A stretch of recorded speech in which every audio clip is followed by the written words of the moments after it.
Hi guys, itong video na to ay ituturo ko sa inyo yung paraan wherein pwede kayong kumita dito sa PayPal sa pamamaraan na ito. Ang maganda nito guys, ako po mismo ay merong result at meron po akong kita dito. So ipapakita ko sa inyo yung proof na meron nga akong kita dito sa strategy na ituturo ko sa inyo ngayon. So ito po yung aking PayPal. So as you can see guys, money in received 6,205 pesos. Ito po ay kahapon, last 7 days na kumbaga transactions natin. So dito guys, nakikita nyo. Okay, so meron dyan. So 19.80 and 101.60 US dollar September 3. Yan po yung na-receive ko yesterday. Ngayon guys, ay gusto kong ituro sa inyo kung ano yung ginagawa ko, kung bakit ako kumita ng katulad nito. So 6,205 yan, na kung saan napakadaling gawin. So yung ituturo ko sa inyo ngayon ay full step by step na gagawin mo para kumita ka rin dito sa PayPal. Napakadaling gawin. So panoorin mo yung video hanggang sa dulo para malaman mo kung ano yung ginagawa ko at yung ginawa ko at pwede mo rin itong gawin.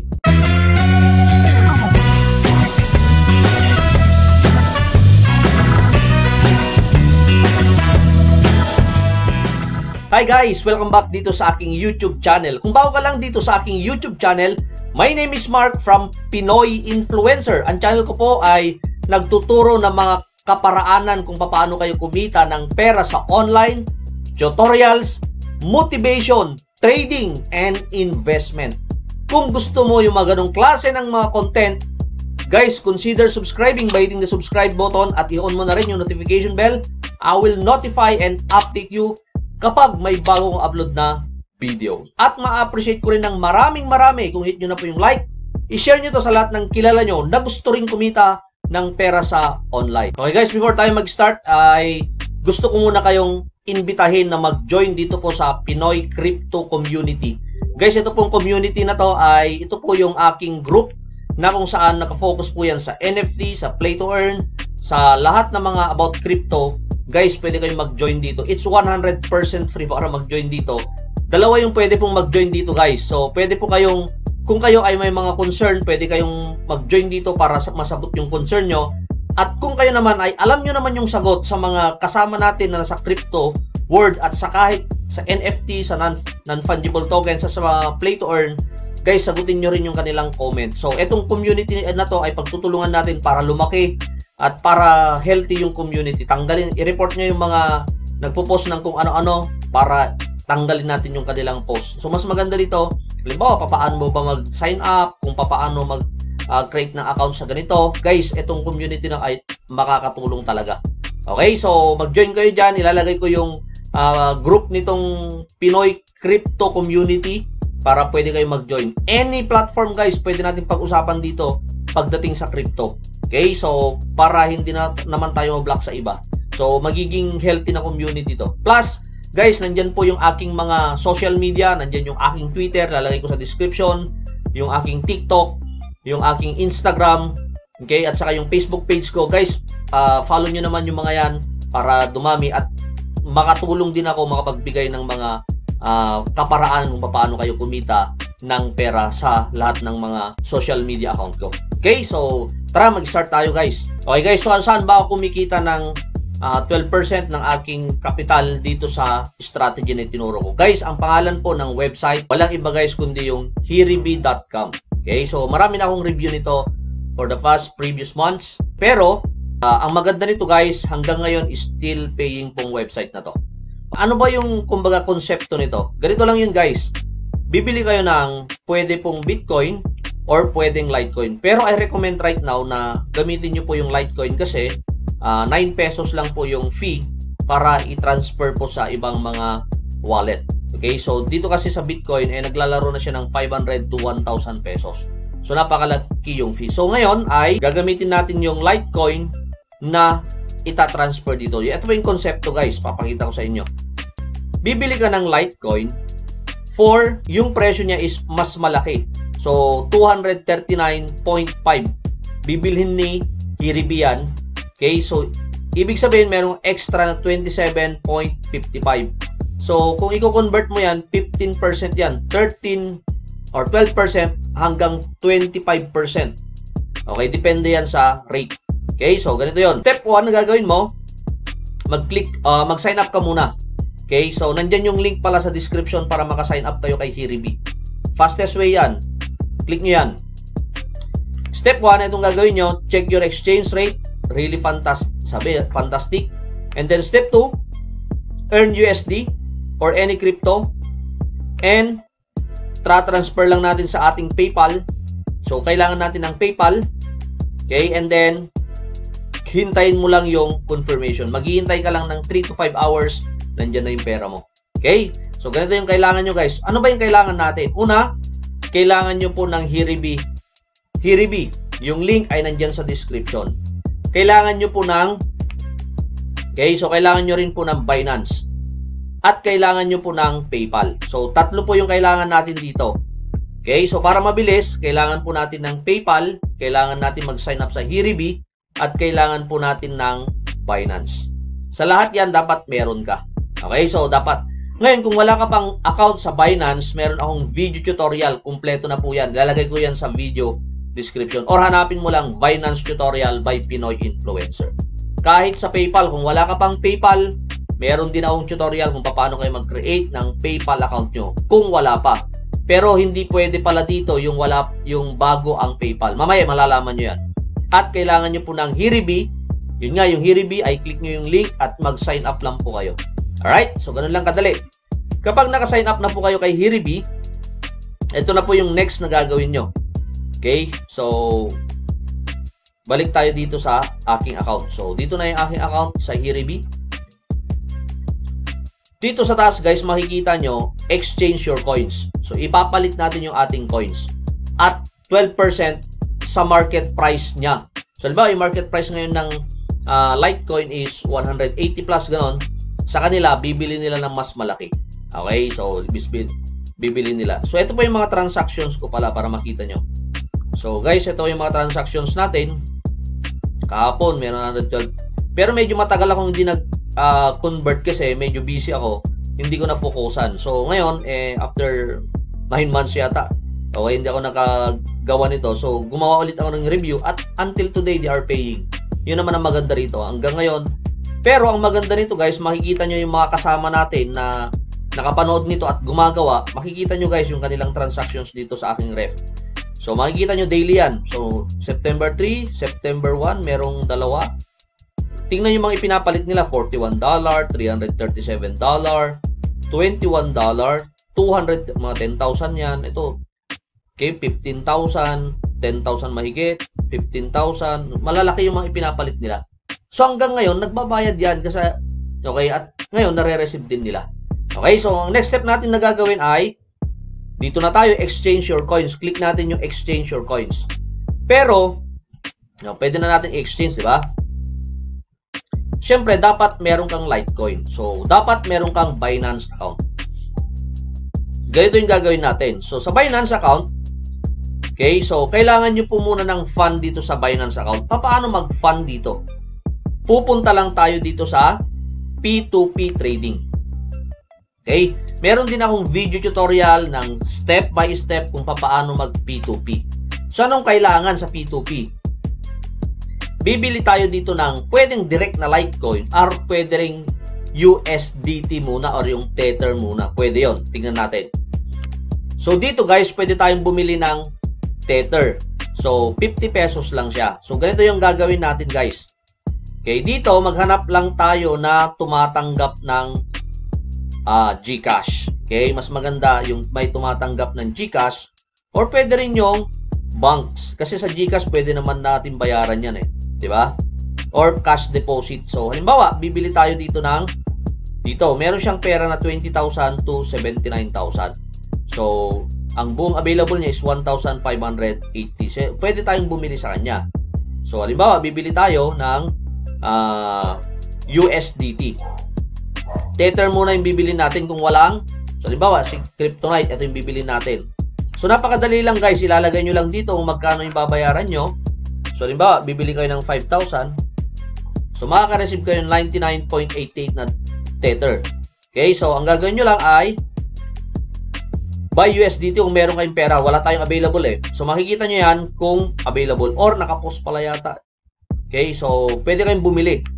So may tutorial naman tayo dyan kung paano bumili. Bibili lang kayo dito. Kapag nakabili na kayo, makikita nyo dito sa dito sa pera nyo dito sa fiat and spot. Makikita nyo yung pera nyo dyan. So halimbawa, ipapakita ko sa inyo. Okay, so ito yung pinaka-account natin naman sa Binance. So huwag kayong malula muna sa pera dyan. So halimbawa, ito, mapupunta siya sa Tether, yung binili nyo. Kapag nandito na siya sa Tether, okay, ay pwede nyo na po siyang i-trade. So halimbawa, tayo meron tayong 35,811 na USDT. So bibili tayo ng Litecoin. And the good thing is, meron na kasi akong Litecoin. Madali lang yung proseso. Mamaya, pwede nyong reviewin, balikan nyo lang. Okay, so ang gagawin natin ay, so halimbawa, i-trade ko na. Trade natin sa Litecoin, nakabili na tayo ng Litecoin. So ako, meron akong Litecoin na 1.08. So pwede nating, ang gagawin mo ay withdraw. Okay, so susubukan natin or ipapakita ko mismo sa inyo yung actual. So ganitong gagawin natin. Balik tayo dito sa Hiribi. So meron na tayong Litecoin eh. So pwede mo sanang i-trade yon. Pero ngayon meron na tayong Litecoin. Dito ilalagay mo lang kung ilang Litecoin yung ilalagay mo. So ilalagay natin yung, so ilalagay ko lang yung 0.98. So mangyayari pala may mare-receive akong 32. Alright, so meron akong mare-receive na 235. So di ba yung price lang sana yon is 180 lang. So kikita ako ng 12% doon. So ilalagay ko lang.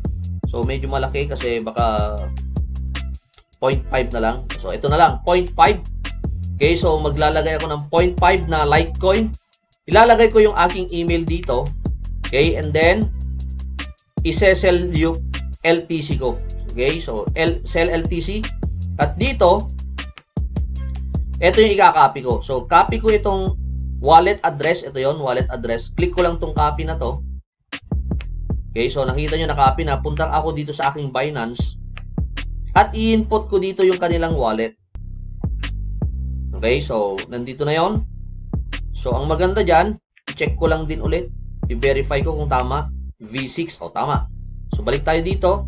Di ba inilagay ko doon 0.5. Okay, dito yung pinaka 0.5 ilalagay ko.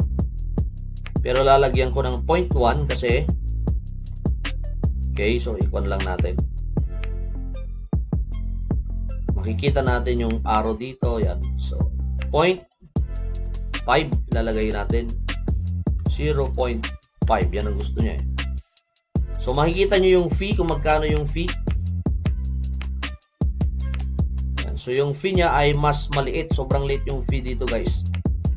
Ikon lang natin, click natin yan para bumaba. Ayan. So dito meron siyang point, lagyan natin ng 0.1 para sakto na 0.5. So ang bayad lang dito is, sabi ko nga, 0.001 LTC. Ang conversion niya 9 pesos lang.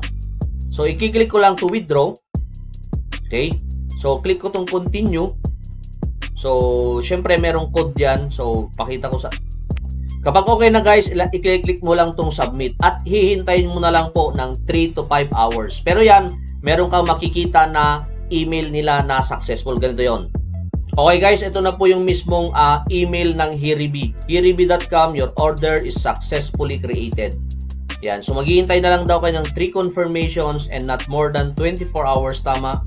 Okay, so sa akin na-receive ko after 5 hours or 3 hours. Okay, 1 hour, but sometimes it takes up to 12 hours. Pero sa akin, alam ko 3 hours lang na-receive ko na yung $120. So, ito yon guys. So, meron tayong kita. So, yung conversion yan sa Litecoin is around $100 lang sana, pero meron akong $12. Pero pag up, yung market, mas malaki pa yung ibinibigay ni Hiribi. So, ang nangyari sa akin ay lumaki ng medyo mas malaki. Tingnan natin sa ating PayPal. Okay, mare-receive nyo na po sa inyong PayPal yan. Nilagay nyo yung PayPal nyo, dito yon. Dito kasi 19.80 yung lumabas, pero kung titingnan mo, okay, kung i-click mo yan, meron kasing less fee. Okay. So makikita meron siyang PayPal transaction fee, kaya 1.17. So 18 yan. Sa yung isa naman, makikita nyo, as you can see, okay, back lang natin para makita nyo rin kung magkano yung isa. Medyo mas malaki kasi yon, yung $100. Siyempre, mas malaki rin yung bawas. Okay, pakikita ko sa inyo. So guys, ito yung 96 yung isa, saka yung 18, kaya $114. So meron akong kita na $14. Alright, sa ginawa kong transactions na yon. So kung iisipin nyo guys, ay ang gagawin nyo, halimbawa, dapat ay kahit once every 2 days lang. Kasi bakit? Ito kasi yun, check natin pala dito sa Hiribi. Okay, may mga problema or concern. So dito sa baba ng Hiribi, makikita nyo yung mga, okay, so mga concern. Yan, so ito yung frequently asked questions. So ito yun, pwede nyo basahin pala yan guys. How long your project exists? Where funds come from? How long does it take to receive my money? So dito guys, may mga problema minsan. Ano ba yung kailangan PayPal? So ito yun. Okay, does PayPal allow crypto exchange? Hindi, di ba? Pero PayPal does not allow any currency exchange as it written in their TOS. But we are providing anonymous payments that can be linked to current exchange. We are doing random small and big transactions, random items and comments. So PayPal can't do nothing to you. So yun guys. So dito guys, ano ba yung PayPal na dapat mong gamitin? Ito yun. So what kind of PayPal? Your PayPal account. Okay, ito para makaiwas kayo na ma-hold yung PayPal nyo. Okay, at wala kayong dapat sisihin. Your PayPal account should be aged. So dapat medyo matagal na siya. Verified and with transactions history. So, dapat marami siyang transactions or ginagamit talaga yung PayPal for transactions. Your PayPal account should be able to receive big amounts of transactions. Lalong-lalo kapag 10,000, 20,000, 50,000. So, PayPal bots and algorithms can't limit you due to unusual activity. Read more according this in the last topic. So, ito yung mga guys, Can PayPal limit my account? My money got on hold for 24 hours. My money got on hold for 21 days. So, basahin nyo yan guys para hindi ma-hold yung account nyo. Kasi may mga nagme-message sa akin before na hold daw yung account nila. So, siguro mas maganda, basahin nyo na rin to. Okay, para maiwasan nyo yung hold. Pero, ito ay until today, yung Hiribi ay nagbabayad. Yun yung reason kung bakit ko ginawa yung video na to. Yung process nito guys, ganun lang guys. Bili kayo ng, so ang process pala, bili kayo ng crypto sa Binance. Kung wala kayong Binance, create muna kayo ng account. Gamit yung GCash nyo or pwede yung banks nyo, depende yon. So meron akong tutorials lahat dyan. And from Binance, okay, ita-transfer natin dito sa ating Hiribi. From Hiribi, ita-transfer niya sa yung PayPal. At yung PayPal mo, pwede nyo nang i-cash in sa any banks or pwede rin sa GCash para maging pera siya. At pwede mo ulit ibili ng crypto. Paulit-ulit lang siya. So, mas maganda ay suggest para hindi kayo ma-hold ng mabilis. Huwag nyong everyday na gagawin. Okay? Huwag everyday na bibili kayo. Once every 2 days or once every 3 days, okay na yon. Bakit? Pera na rin yun. So, 300 lang yan or 500 kayo kayo nagko-convert o di every 2 days di meron kayong 250. So, bumabalik lang naman yung pera nyo. Kung consistent yung ginagawa, edi malaki rin yung pwede nyong kitain. Alright, so yun lang aking may share for today. Sana nagustuhan nyo yung video. At kung nagustuhan nyo, please hit the like and share nyo sa mga kilala nyo. May gusto rin kumita ng pera sa online. Okay, once again, this is Mark from Pinoy Influencer. Thanks for watching and see you on my next video. Thanks and bye-bye.